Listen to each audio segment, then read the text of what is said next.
Hi, welcome back to Bike Forever. So this is a part 2, I guess, of the ZX81 racing car game port. I thought it was worth a bit of an update. What I've been doing is I've been struggling with getting the road to move like left to right, and especially making it move left to right randomly. So what I did, I split out.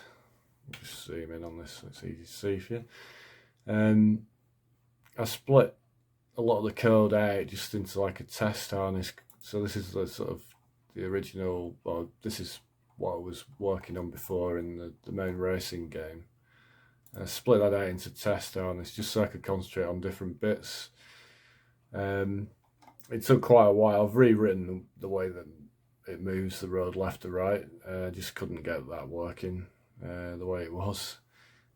So what I've done now, I'll show you the sort of stepping stones. Eventually I decided, I was having so much trouble getting the random parts to work, which eventually I found some really cool code on this spectrumcomputing.co.uk forum.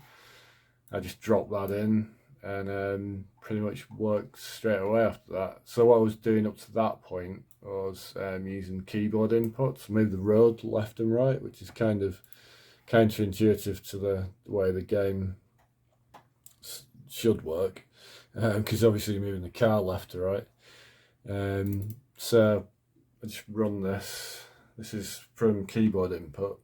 It loads. So there you go. So the road's going now. I've changed it slightly from the Spectrum version. Now I've got like alternating grey and black, so it gives an impression of movement a bit better. So pressing the X and the M key on this version moves the road left to right, which I thought was pretty cool.